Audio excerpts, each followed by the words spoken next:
Assalamualaikum warahmatullahi wabarakatuh. Innal hamdalillah nahmaduhu wa nasta'inuhu wa nastaghfiruh wa na'udzu billahi min syururi anfusina wa min sayyiati a'malina. May yahdihillahu fala mudhillalah wa may yudlil fala hadiyalah.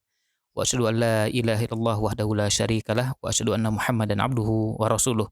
Allahumma shalli wa sallim ala nabiyina Muhammad wa ala alihi wa sahbihi ajmain amma ba'd.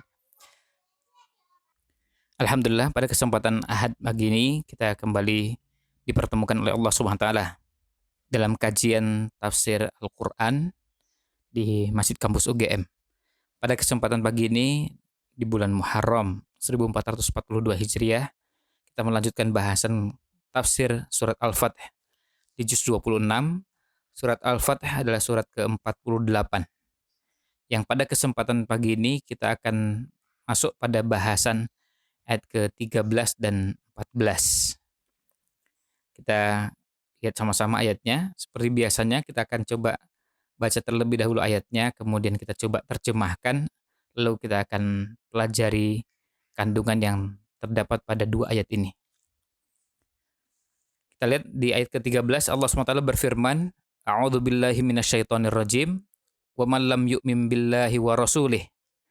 Siapa yang tidak beriman kepada Allah dan Rasulnya, fa inna maka sesungguhnya kami, maksudnya Allah Subhanahu wa taala, a'tadna telah menyediakan lil kafirina bagi orang-orang kafir sa'ira, neraka yang menyala-nyala.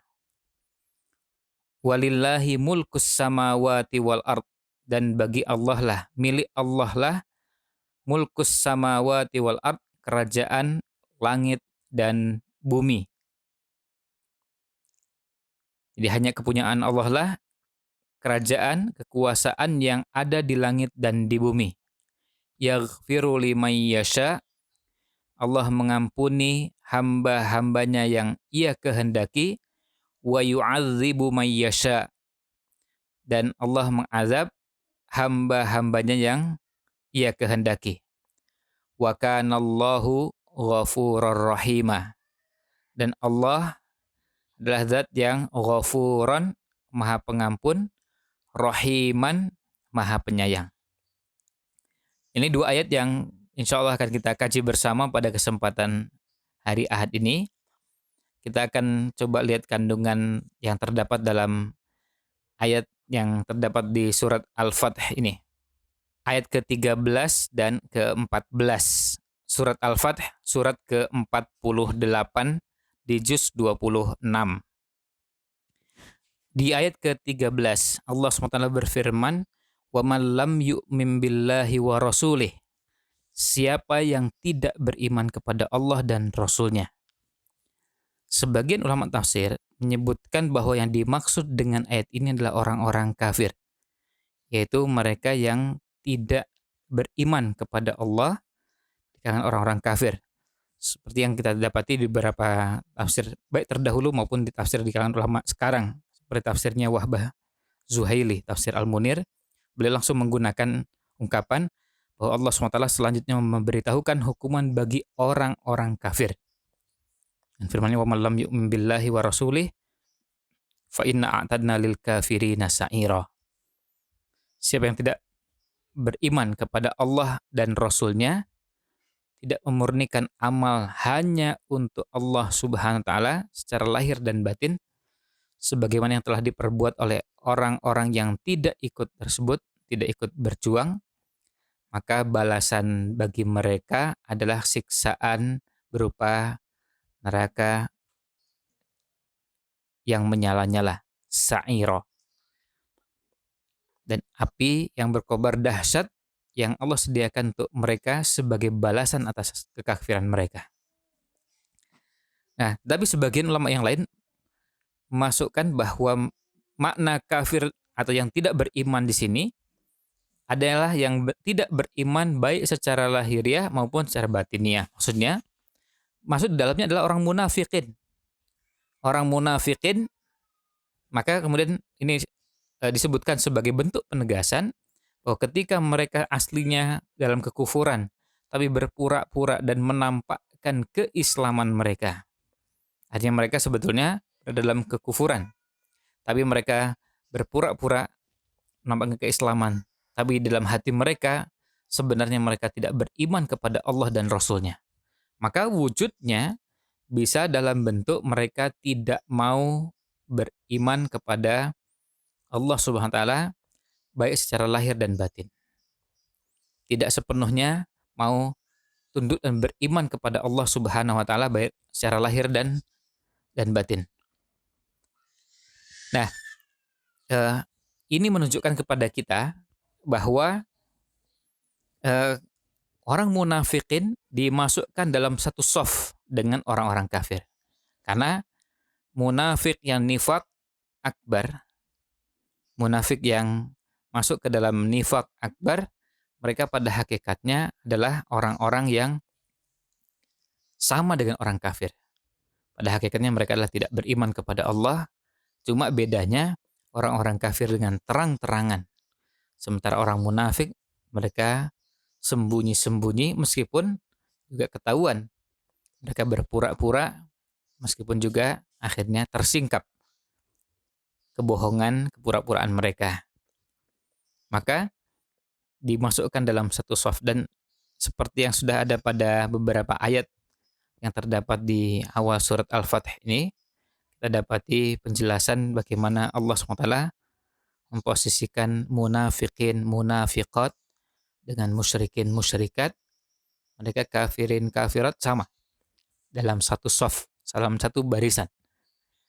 Di barisan yang lain ada mukminin. Jadi munafikin tidak dimasukkan dalam barisan kaum beriman, tapi mereka dimasukkan dalam barisan orang-orang munafikin, orang-orang kafirin. Jadi di ayat ke-13 ini tentu berhubungan dengan ayat 11 dan 12. Dimulai dari sayaqulu lakal mukhallafuna minal a'rabi. Kemudian bal dhanantum, ini berhubungan.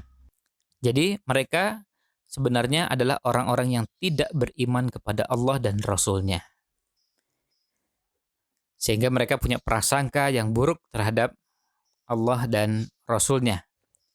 Mereka bahkan berharap bahwa Rasul Shallallahu Alaihi Wasallam dan orang-orang beriman tidak akan pulang ke rumah mereka dan dihabisi oleh orang-orang musyrikin di Mekkah. Bal dhanantum alla yanqalibar rasulu wal mu'minuna ila ahlihim abada. Nah, kemudian ketika ternyata justru Allah berikan kemenangan kepada orang-orang beriman, pada Rasulullah SAW dan para sahabatnya, maka kemudian mereka mendapat kerugian baik di dunia maupun kerugian di akhirat. Dua bentuk kerugian. Dan di sini kita lihat Allah memberikan balasan. Wa man lam yu'min billahi wa rasulih. Siapa yang tidak beriman kepada Allah dan Rasulnya. Fa inna a'tadna lil kafirina sa'ira. Maka sesungguhnya kami sediakan untuk orang-orang kafir tersebut sa'iron. Neraka yang sangat panas, yang membakar. Neraka yang menyala-nyala. Ini balasan bagi orang-orang yang kafir. Dan tentu ayat seperti ini tidak asing bagi kita. Kita bisa temukan di banyak tempat dalam Al-Quran. Dengan sedikit perbedaan antara satu dengan yang lainnya. Misalnya di tempat yang lain disebutkan dengan penyebutan Jahannam. Di tempat yang lain dengan menyebutkan bentuk azab yang sangat pedih. Di sini disebutkan neraka yang menyala-nyala. Yang semuanya adalah bentuk azab yang Allah berikan sebagai balasan yang setimpal atas apa yang telah mereka perbuat. Karena mereka tidak beriman kepada Allah dan Rasul-Nya. Nah, ini ayat ke-13-nya. Wa man lam yu'min billahi wa rasulih. Siapa yang tidak beriman kepada Allah dan Rasul-Nya, fa inna a'tadna lil kafirina sa'ira. Maka sesungguhnya kami sediakan bagi orang-orang kafir neraka yang menyala-nyala. Ini balasan untuk orang yang tidak beriman. Sekali lagi, ini berlaku untuk semua. semua orang kafir, dari kategori orang yang kafirnya dengan menyatakan kekufuran secara nyata-nyata, atau yang berpura-pura menampakkan keislaman tapi sebenarnya mereka menyembunyikan kekufurannya, menyembunyikan kebencian yang luar biasa terhadap Allah dan Rasul-Nya. Ini ayat ke-13 dari surat Al-Fath, surat ke-48 di juz 26. Selanjutnya di surat Al-Fath ayat ke-14, Allah SWT berfirman, walillah, dan hanya milik Allah lah, dan hanya kepunyaan Allah lah, mulkus samawati wal ard, kerajaan, kekuasaan yang ada di seluruh langit dan bumi. Yaghfiru, Allah maha mengampuni, liman yasha, pada hamba yang Allah kehendaki. Wa yu'adzibu, dan Allah juga mengazab may yasha, hamba yang Allah kehendaki. Wa kanallahu, dan adalah Allah itu ghafurur rahima, maha pengampun lagi maha penyayang. Nah, ayat ke-14 ini menunjukkan kepada kita salah satu dari sekian banyak hal yang berhubungan dengan tauhid, berkaitan dengan kemahakuasaan Allah Subhanahu wa taala. Allah yang memiliki dan menguasai semua yang ada di alam semesta, semua yang ada di langit dan di bumi. Allah juga yang berhak mengampuni hamba-hambanya yang berbuat dosa, berbuat kesalahan, lalu juga Allah yang berhak untuk mengazab hamba-hamba yang Allah kehendaki. Tentu ampunan tersebut Allah berikan dengan sifat rahmatnya, kasih sayangnya. Dan Allah tentu akan mengazab kepada hamba yang Allah kehendaki dengan maha adilnya. Allah tidak akan menzalimi hambanya. Selain juga Allah adalah zat yang maha pengampun lagi maha penyayang. Di ayat ini kita bisa lihat dimulai dari walillahi mulkus samawati wal ard. Hanya milik Allah lah. Penyebutan dalam ayat ini dengan mendahulukan Allah. Jadi walillah, dan hanya milik Allah lah. Mulkus samawati wal ard. Kekuasaan, kerajaan yang ada di semua langit dan bumi. Redaksi awalnya tentu urutannya adalah mulkus samawati wal ard lillah. Ketika disebutkan lillah itu dimajukan ke depan, yang ini dalam bahasa Arab biasa dikenal dengan kaidah bahwa yang tempatnya di belakang dimajukan ke depan, masalah takdim dan takhir. Jadi yang di depan dikebelakangkan, yang di belakang dikedepankan. Struktur seperti ini biasanya punya maksud. Jadi bukan sekedar asal menyebutkan dan tidak punya makna. Seperti kalau kita lihat dalam Al-Fatihah. Allah SWT berfirman, Iyyaka na'budu wa iyyaka nasta'in. Dalam penerjemahannya itu mengandung makna mengkhususkan. Jadi hanya kepada Engkaulah kami beribadah, dan hanya kepada Engkaulah kami memohon pertolongan. Ini menunjukkan kepada kita bahwa takhsis seperti ini, pengkhususan seperti ini dilakukan betul-betul untuk menunjukkan keistimewaan yang ada pada zat Allah Subhanahu wa taala, bahwa Allah lah yang menjadi satu-satunya tujuan ibadah, dan Allah menjadi satu-satunya tujuan kita memohon pertolongan.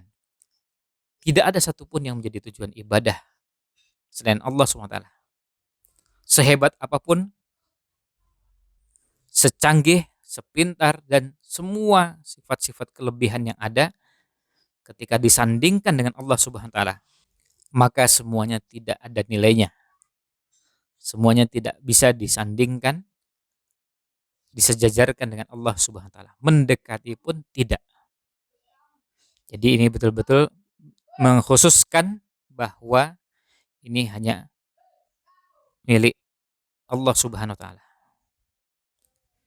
Milik Allah lah kekuasaan kerajaan yang ada di langit dan di bumi. Kerajaan yang ada di langit dan di bumi. Jadi ini bersifat umum semua. Maka termasuk di dalamnya adalah kita manusia yang berada di muka bumi ini.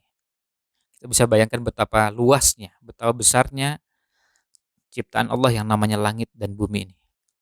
Manusia seperti kita ini cuma bagian kecil yang sangat-sangat kecil. Jangankan bicara tentang langit, bicara tentang bumi saja, kita ini bagian kecil dari bumi yang ukurannya sangat-sangat kecil. Nah, sehingga kalau Allah Maha Kuasa atas segala sesuatu, sikap yang kita tunjukkan adalah bahwa kita siap untuk tunduk dan patuh, taat kepada Allah SWT. Karena kita milik Allah SWT. Sayangnya, ungkapan dan pengakuan seperti ini dilakukan pada waktu atau tempat yang terlambat pada sebagian orang. Misalnya ketika sudah meninggal, baru menyadari bahwa kita ini milik Allah SWT. Kita bisa dalam keadaan sehat tanpa ada indikasi penyakit apapun meninggal.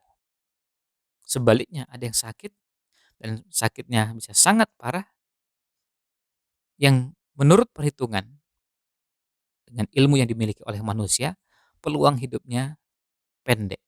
Tapi ternyata yang terjadi sebaliknya.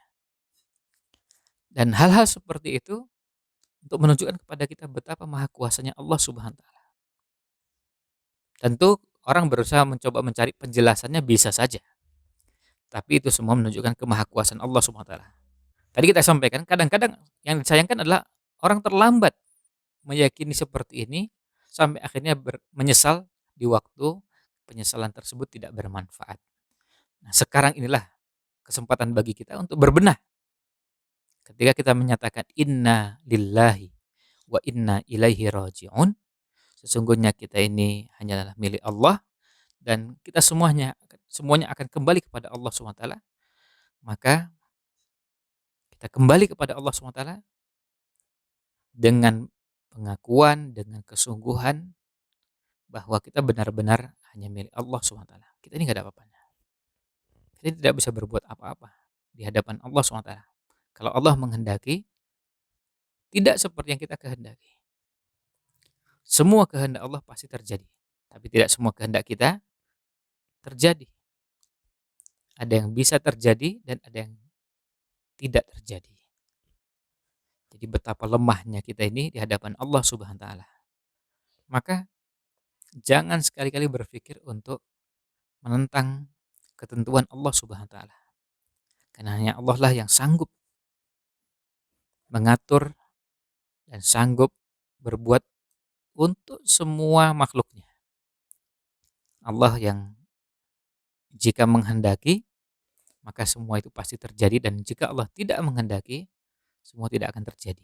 Bahkan sampai orang-orang yang memusuhi kita, orang-orang yang ingin menghambat tersebarnya agama ini di tengah muka bumi ini, meskipun mereka sudah berupaya sebisa mungkin, kalau Allah tidak menghendaki maka tidak akan terjadi. Dan keyakinan inilah salah satu di antara sekian banyak yang membuat kita ini tenang. Karena apa? Karena kalau kita sudah pasrahkan kepada Allah SWT, bagi orang beriman yang didapat adalah ketenangan. Apa yang kita lakukan yang penting sudah sesuai dengan apa yang Allah kehendaki. Bagi orang beriman, ketika dia berbuat dan dia melangkah sebagaimana yang Allah kehendaki, dia akan merasa tenang. Karena semua di tangan Allah Subhanahu wa taala. Kemudian Allah menegaskan yaghfiru liman yasha. Allah mengampuni. Ini Allah memberikan ampunan kepada hamba yang Allah kehendaki. Tentu ini berangkat dari hikmahnya, maha bijaksananya Allah Subhanahu wa taala. Ada orang-orang yang layak mendapatkan ampunan, tapi sebaliknya wa yu'adzibu may yasha, tapi ada orang-orang yang layak mendapatkan azab. Dan itu dengan maha adilnya Allah Subhanahu wa taala. Tidak mungkin ada seorang hamba yang beriman, bertakwa, beramal soleh, lalu Allah azab. Sebaliknya juga, tidak mungkin terjadi kebalikannya. Jadi, ampunan dan azab Allah berikan kepada yang berhak. Dan kadang-kadang apa yang ada di mata manusia belum tentu menggambarkan hakikatnya. Ada orang-orang yang bisa berpura-pura baik, padahal menyembunyikan keburukannya. Baik dia bekerja untuk kepentingan agama lain, untuk mencari aib dan kejelekan umat Islam, untuk mencari celah mengadu domba antar umat Islam dan seterusnya. Tapi sehari-hari berpenampilan, berperilaku, berusaha untuk menampilkan kebaikan. Tapi bagi Allah SWT ini tidak bisa ditutupi. Di hadapan manusia yang bersangkutan bisa menyembunyikan dan berpura-pura, tetapi di hadapan Allah semua akan tersingkap dengan sangat jelas dan nyata. Tidak ada yang tertutup-tutupi, semuanya terang benderang. Maka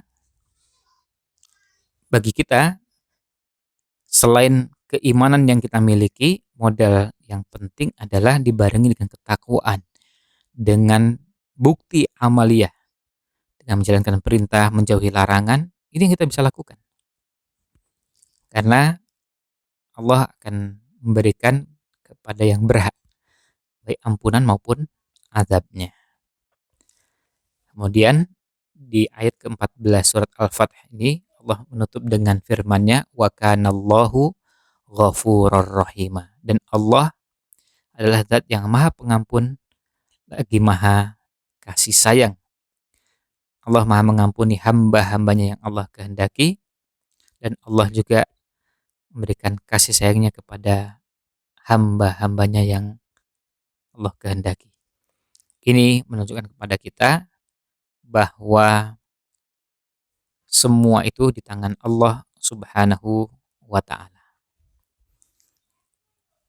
Oleh karena itu, nilai-nilai tauhid seperti ini termasuk bagian dari kewajiban kita sebagai seorang muslim, meyakinkan diri kita, menanamkan ke dalam diri kita bahwa Allah satu-satunya zat yang maha kuasa atas segala sesuatu, berhak memberikan ampunan, berhak memberikan azab, memberikan kasih sayangnya. Semua itu di tangan Allah Subhanahu wa ta'ala. Dan kita semua tentu menyadari bahwa ketika Allah sudah menyatakan seperti ini harus menjadi keyakinan yang terus melekat dalam diri kita dan tidak boleh bergeser sedikit pun.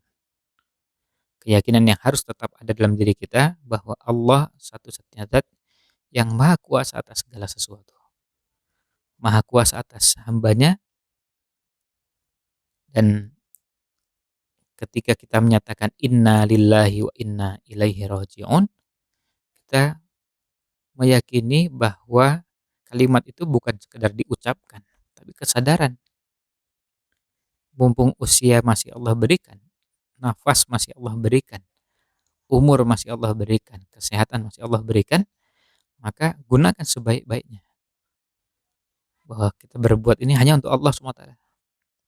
Kalau bukan karena Allah SWT, rugi. Kita letih, kita capek, tapi gak ada manfaatnya, tidak ada gunanya.